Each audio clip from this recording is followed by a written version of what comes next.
Hola a todos, ya en Lima, Perú, estoy con un invitado muy especial. Él es Julio Príncipe. Julio, Ujú. bienvenido, muchas Gracias, gracias. Natalia.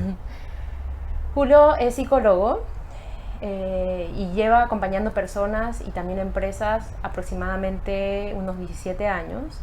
Julio tiene una empresa de acompañamiento para gestión del cambio que se llama Congruencia, donde utiliza diferentes herramientas y una de ellas también son las constelaciones organizacionales. Ya en lo que va de la entrevista, Julio nos va a contar un poquito más de lo Ujú. que hace, pero yo quería empezar contando esta breve descripción de Julio y también contándoles que está próximo a lanzarse el libro de constelaciones organizacionales, que en un par de semanas o si es de pronto en menos va a estar disponible en Lima y va a estar disponible también en otros países de Sudamérica. Bueno, eso. Bienvenido, Julio. Gracias, Natalia. Estoy feliz de estar contigo acá. Gracias. Julio, yo quería comenzar contándote un poco lo que hablábamos detrás de las cámaras, que es desde mi experiencia, cómo ha sido el encajar.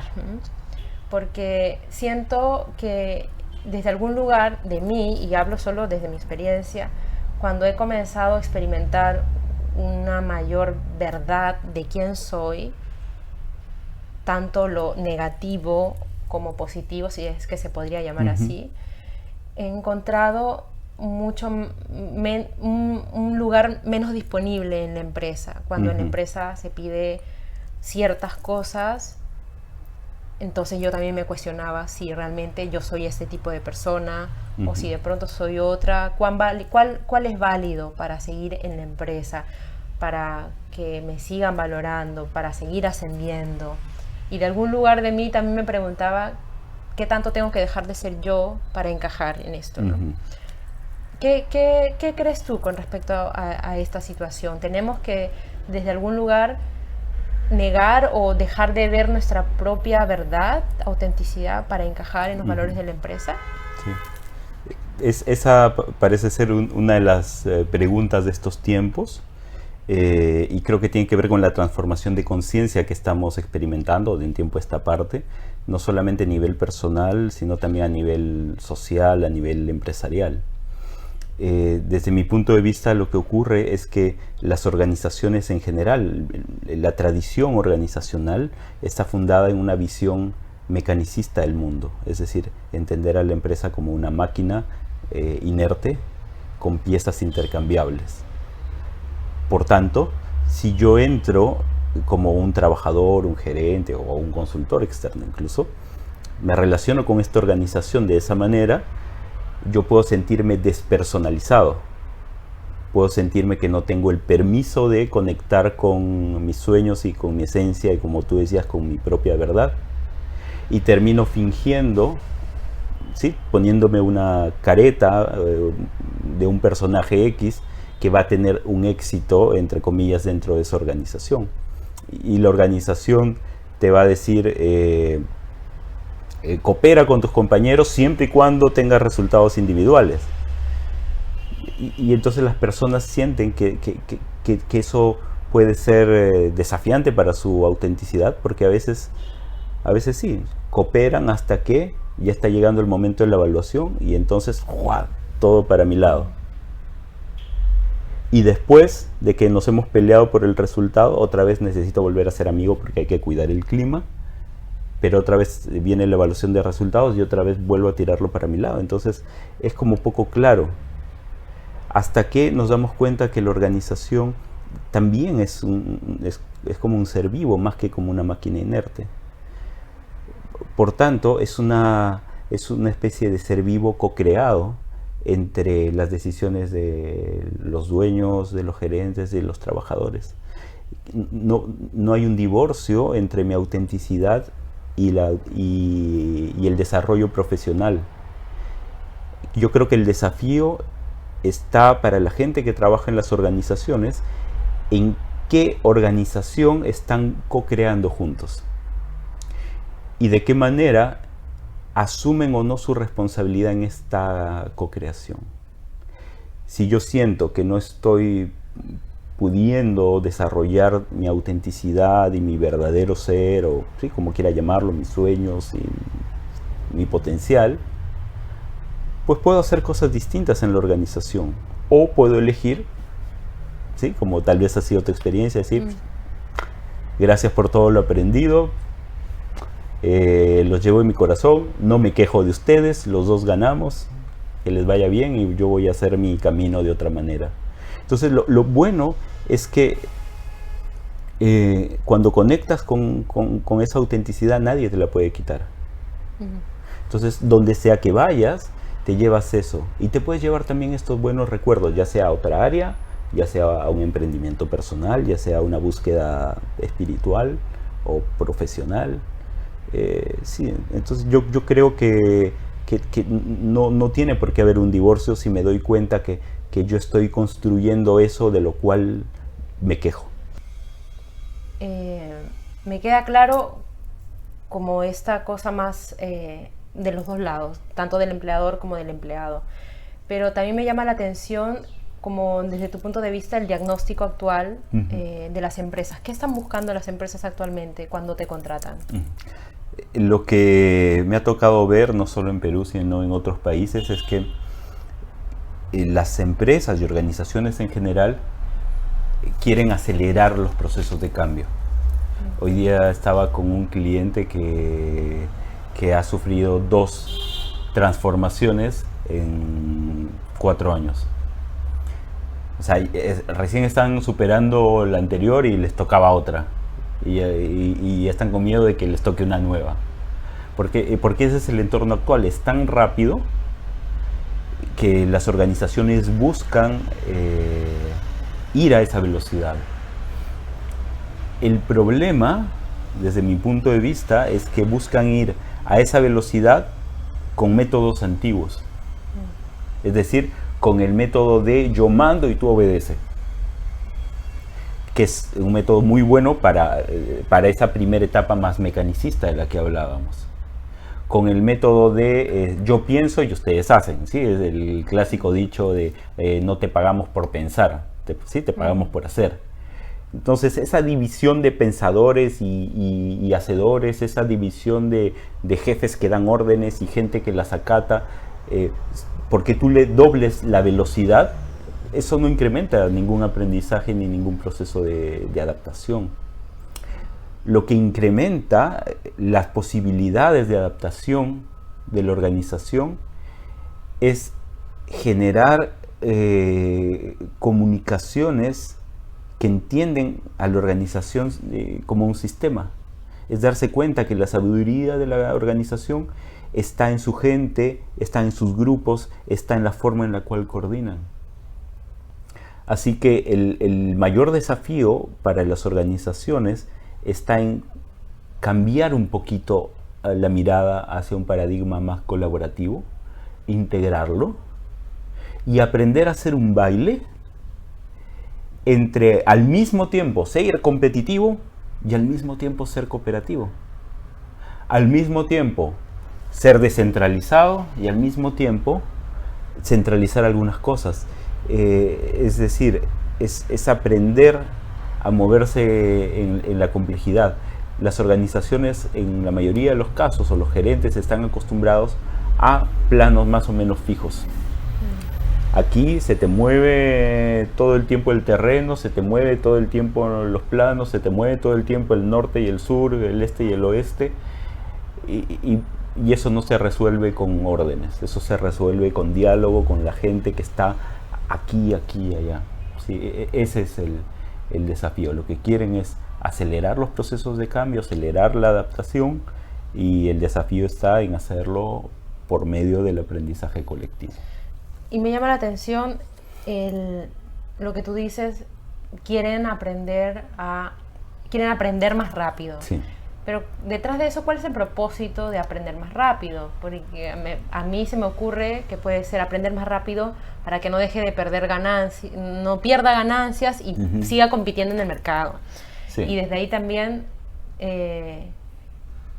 ¿cómo se vive el dinero, las empresas en esta actualidad? ¿Y cuál es el nuevo concepto del dinero y de productividad a que estamos llamados a desarrollar? Sí. Es verdad, si tú le preguntaras a un empresario X qué quiere, probablemente lo que te diga es más plata. ¿Sí? O sea, más resultados, más plata y quizás esa sea la primera respuesta y las demás respuestas girarán en torno a ella. En general, aún así de un tiempo a esta parte, la plata del dinero no es lo único importante. Los empresarios empiezan a mirar también su impacto en la sociedad. Empiezan a ver también entonces no solamente los resultados para ellos, sino los resultados también del impacto en la sociedad y el impacto en el medio ambiente. Así el dinero ya no es únicamente ese retorno o ese número que está en la cuenta bancaria, sino tiene otras facetas. Es decir, quizás no tanto el dinero, sino la contribución y el retorno que tienes. Yo creo que estamos en un tiempo en el cual las empresas tienen un poder especial de transformación en la sociedad. Las empresas pueden tener acciones por medio de su gente que tengan impactos en la sociedad. Hablábamos un poco acerca de teoría U y de lo que propone Otto Scharmer desde el Pressensing Institute. Y por ejemplo, él habla de tres grandes divisiones que hay en el mundo actual. La primera es esa división espiritual, ¿no? De uno con uno mismo. Y hay mucho de eso en la actualidad. Yo puedo tener dinero, pero me siento vacío.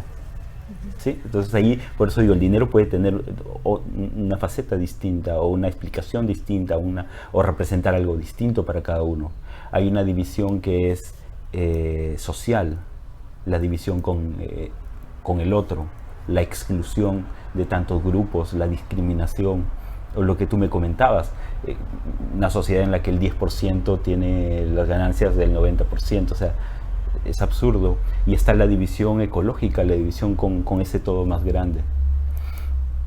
Así que el dinero, más allá de hablar si es una energía o es, qué sé yo, un método de intercambio, el dinero es una más de las formas en las cuales las organizaciones se relacionan con su entorno, pero no es más la única. Si le sumamos a esto la presencia de la fuerza laboral de los millennials, por ejemplo, o de la generación Y, que ya está empezando o va a empezar de aquí a poquito a incorporarse fuertemente en el trabajo, ya no es gente que solamente quiere trabajar, es gente como tú que tiene una búsqueda mucho más amplia acerca del mundo.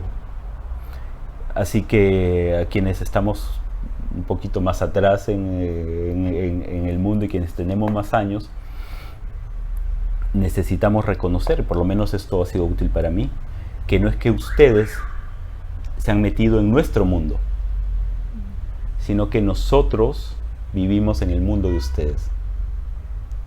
De alguna manera nosotros necesitamos aprender la velocidad de ustedes y dejar de llamarlos dispersos, dejar de llamarlos caóticos, dejar de llamarlos irresponsables o poco comprometidos, sino darnos cuenta que lo que viene es un mundo mucho más veloz. Así que creo que estamos en un momento de transformación interesante y el dinero es una más de las transformaciones. Sí. En uno de los talleres también que estuve,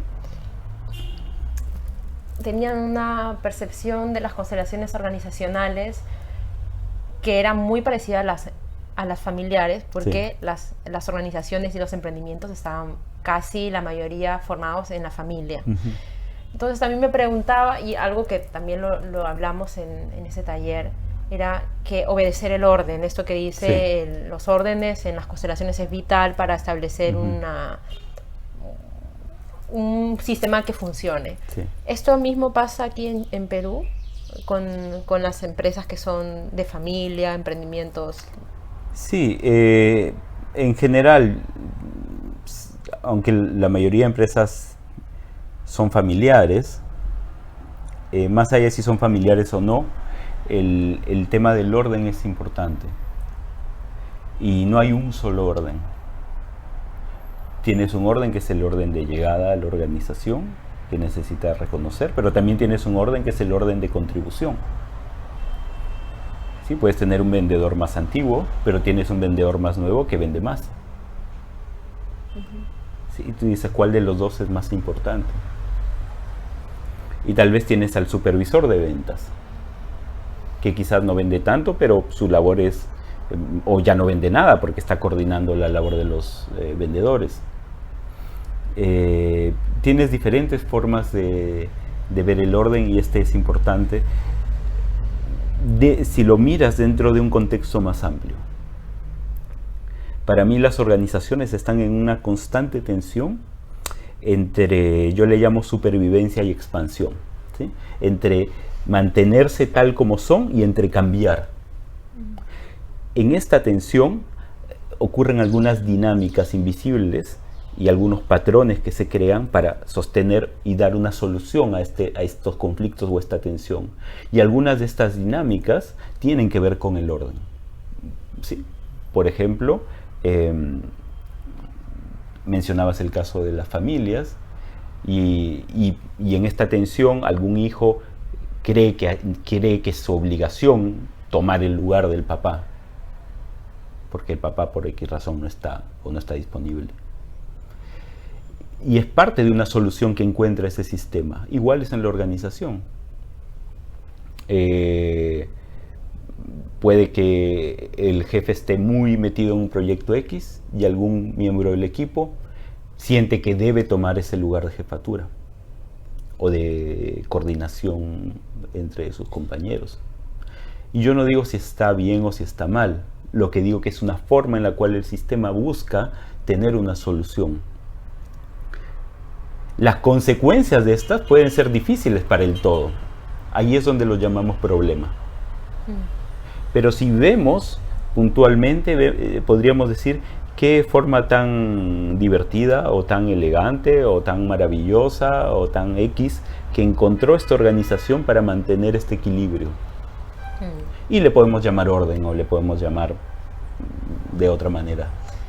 Se me vino la imagen de lo que es la vida misma, ¿no? Esta muerte-renacimiento continuo de las personas, que a veces nos vivimos como ojalá que estemos bien, ojalá, casi siempre, pero eso es una ilusión también. Esa muerte-renacimiento es más es la vida misma, ¿no? La sístole y la diástole. Exacto.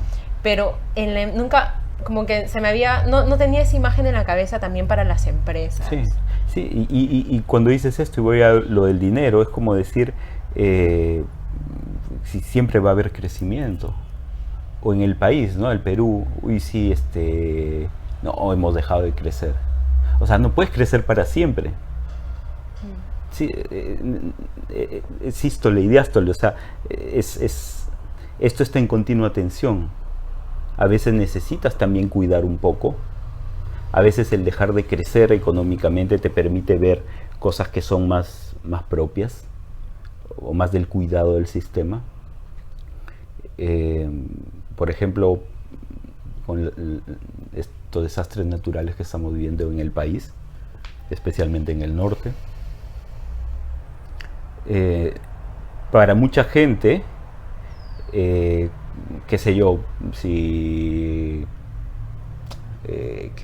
salió o no el último iPhone, o si llegó o no el último no sé qué, ya dejó de ser importante. O sea, lo importante es que están juntos con la familia, lo importante es celebrar lo que pueden celebrar juntos.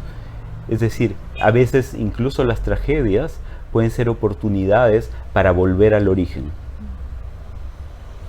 para reconectar con recursos y para a partir de ahí crecer de nuevo. Sí, cuando lo miras más ampliamente, todo tiene un sentido. Sí, es como ir danzando con la dinámica de la vida al final, ¿no? No solamente como personas, sino también como empresas que son organismo vivo. Y también me pongo en el lugar de los empresarios que de pronto no no están tan adecuados a esta mirada de la Sí. vida, cómo es vivirse la crisis, ¿no? Es como, Sí. ojalá que no desaparezca la empresa, ojalá que siga creciendo. Lógico, sí, y es muy razonable, o sea, les pagan por eso, o es su plata. Es muy razonable que tengan esa preocupación. El punto es que si piensan que la plata es el todo, es tan ilógico o es tan pobre como decir que la razón de la existencia es respirar. ¿Sí? ¿No? Tú dices, no, pero es que el dinero es la sangre de la organización. Bueno, puede ser, pero sería tan pobre como decir que la razón nuestra es que haya venas. Sí, y tal vez tenemos un propósito que es mucho más grande que eso. Julio, y aquí también se me viene a la cabeza, para mí el propósito del vivir tiene que ver con generar el amor, Ujú, como que el amor pase a través de nosotros Ajá. y se exprese. ujú. Pero me pregunto, ¿cuál es el propósito de tener una empresa? El propósito más profundo. Sí. ¿Tú qué opinas? No tengo una respuesta para eso o una respuesta que sea definitiva para eso, porque hay por lo menos 2 o 3 diferentes niveles de respuesta. Por un lado está el propósito para la sociedad. Es decir, la empresa llega a una sociedad como una forma de respuesta a la sociedad. ¿Sí? Cuando yo pongo mi compañía de consultoría y digo que nosotros trabajamos un enfoque sistémico, qué sé yo, es una forma de decirle a la sociedad, así los veo. Y por eso creo que esto puede agregar valor. Entonces, ese es un nivel de propósito. Otro nivel de propósito tiene que ver con el fundador, que representa la empresa para el fundador.